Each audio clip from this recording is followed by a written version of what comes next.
Chapter 49, Bountiful. Aunt Harmy allowed me, so she said, to air myself, get out of bed, hobble around for about an hour. It was Sunday morning.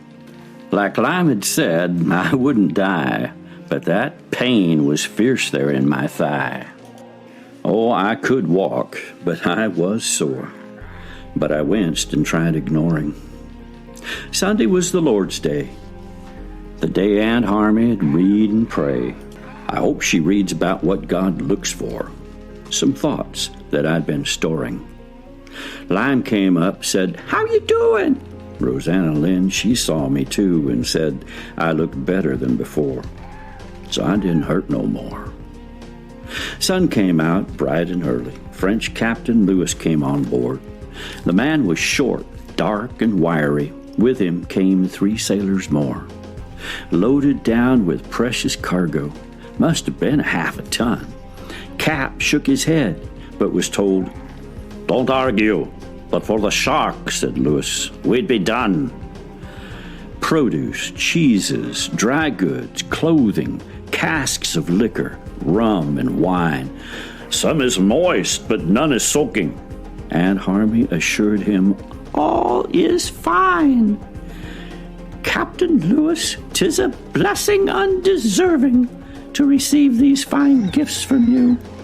Please allow your humble servant to prepare a meal for you and crew." "Ah, madame, we'd be most grateful. May I send to you our chef? He'd be willing and most able. He'll cut your labor most in half." And so on board came men in aprons. Cap Willum stared in disbelief. Crates of eggs, thick-cut bacon, plus 2 whole sides of beef. Cap sent Snell and Joe to town to track some dignitaries down. Mayor, sheriff, magistrate, chandler, shipwright, and their mates. Most could come, a few could not, but those that could, a feast they got. So while sitting on the deck awaiting, Cap sat a bit with magistrate and shipwright Jakes and chandler named Renee. "You see, I've got these 3 ships to sell. Repaired, my friends, I know quite well, true and all, they'd fetch a pretty penny. The Nao, now she's been shot to bits, but still, 12,000 as she sits. The Pink, I figure 3. No, let's say on second thought, just 17. The little Caravel, well, I was thinking that I might not sell, but still, I think I will. As she sits, she's worth 13. So that's 15,000 worth of craft. Gentlemen, I'll take just half, plus cannonballs and powder for the shark. We'll be heading west while it's still dark." "Done, man!" shouted Renee. "The goods, the money, sent today." They struck hands right there before the magistrate. And with the magistrate to seal, "Excellent," said Cap. "We have a deal."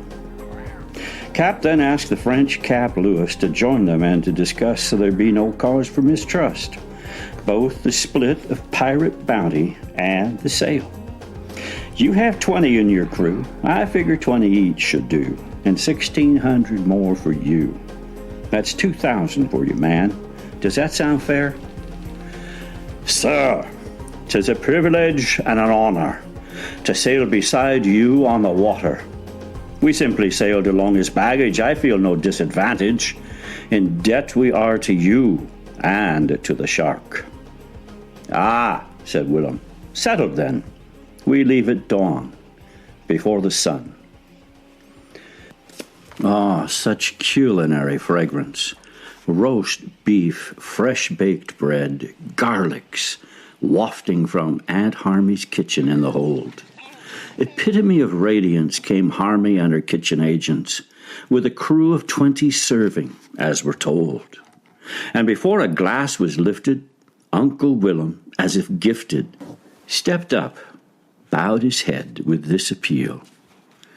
"Dear Lord, and our provider, the shark is grateful you're beside her, as we do our best to save and not destroy.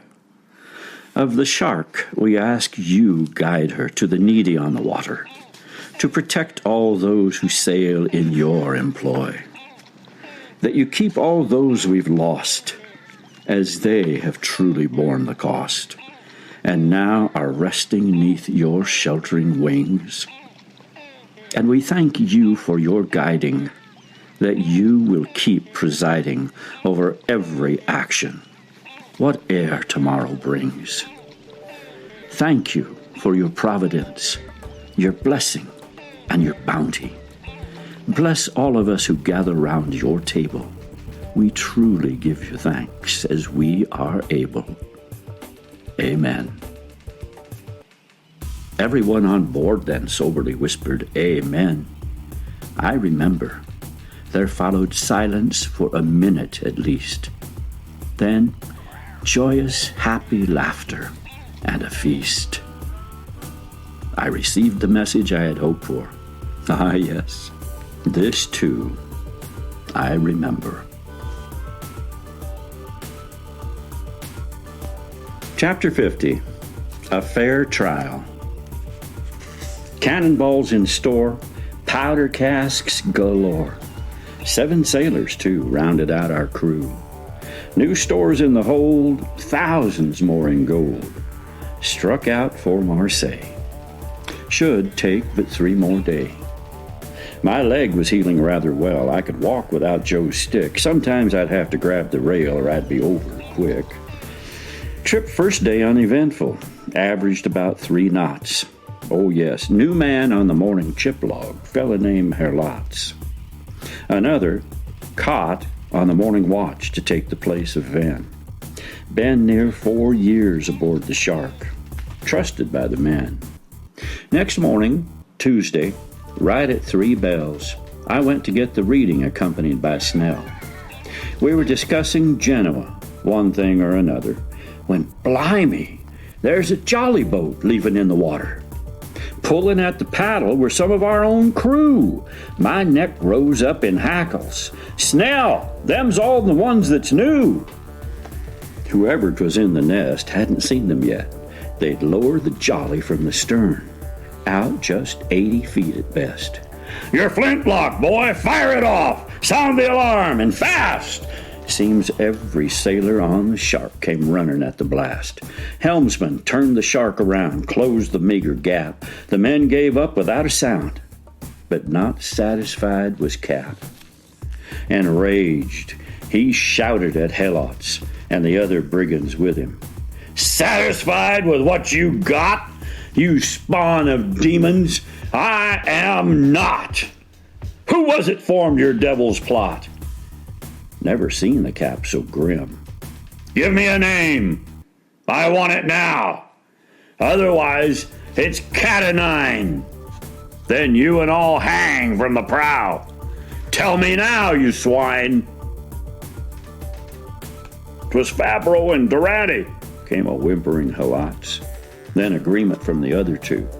Aye, 'twas them, they nodded. They said 'twould be a sure thing plot to get down in the hold, or power the guard, pick the lock, and our pockets lined with gold. Helots, he would lower a boat. We'd watch for anybody near. Fabro and Durante filled a tote and bring it to the rear.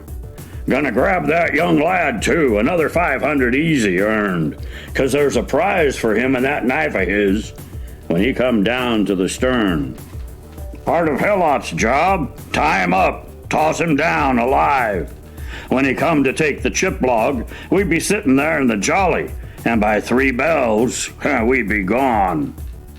Aunt Harmy gasped, astounded.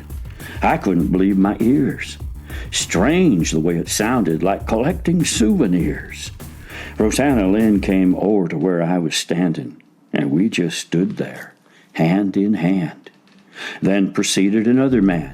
Would have worked, too, snarled Fabro. Except those other 2. They got in the way, couldn't finish the plan. Needed 2 more men. One good one, anyway. Cap said, Snell, have the Shark turn back around, headed for Marseille. If we don't make some distance now, we'll have lost the day. Ladies, my apologies for my cursing and my anger. But with these 5, no sympathies. a disgrace to their own gender. "Just what do you intend, Willum?" Like she held Aaron's rod. "Most likely kill 'em, but that's between me and God. The deck's no place for you this morning. Take them to the cuddy, Morgan." The ladies came, one willingly, the other in a huff, until we turned a corner and gasped at what we saw. On the deck were 4 men laid out. 3 of them were dead. The 4th lay ashen on a cot, one arm bloody red. "Mars!" I screamed. "What happened, man?" I looked then at the other man, while Aunt Harmy and Roseanna Lynn ran, got bandages for Mars. "Oh, no! It's Joe!" I cried. "Joe! Joe, tell me you're alive!" "I'm afraid not, son. I'm afraid he's gone." "Hell of a way to die," said Mars. "Did we get 'em all? Did they get away? Talk of gall," said I. "Oh, they will pay." I left Mars in the ladies' hands, limped back to the crowd at the rear. In time for one of the rogue's demands, that a fair trial was in order. Cap said, "Your object was, as I see it, to fill your pockets full of gold. Chris, bring that tote from off the boat. Let's just see what it holds. Chris, now count it out for us, then divvy up the shares. Each man of 7 equal, because after all, fair is fair. 212 gold. Man, is that the lot? 3 men have died today so far, and 212 is all you got? Okay, so divide that sum by 7. That brings us to your each share. 'Tis 30. Oh, by heaven, something almost sacred there. Pick up your 30, Durante, Fabro, and stuff them in your purses. You're wealthy men now, you know, with 30 in your breeches. So you killed my friend Joe for 30 gold. Now it's a fair trial you want, a trial you're going to get." As if struck by a blow with news of Joe, the crew was completely numbed. As one, they shouted, "Death to scum!" and downward went their thumbs. Speedy trial, best for maggots. Cap shot them there, tossed them overboard, gold still in their pockets. Lime and me, we saw it all standing at one side. The guile, the trial, the leering smiles, till Cap shot the other guys. Cap turned then to the last 3 men, said, "Your share's on the deck." But the other 3 got on their knees and crawling, asked for mercy. 2 extra stacks there on the deck for any wants to join these fleas. Not a breath was breathed, not a muscle moved. I glanced at Lime. His eyes slammed shut. He feared what Cap would do. "Chris, put these 3 in shackles. Throw them in the hold. Not the rig for rowdy wackos, but the one with all the gold." I felt Lime relax a bit. I saw his black eyes open. He grabbed my larger hand in his, looked up in awe, and our eyes met. But not a word was spoken. "Men," said Cap when all was still, at the end of the commotion, "there are times we lose good men. Today is no exception. Today the shark lost a good man. Today," Cap paused and carried on, "today I lost a friend."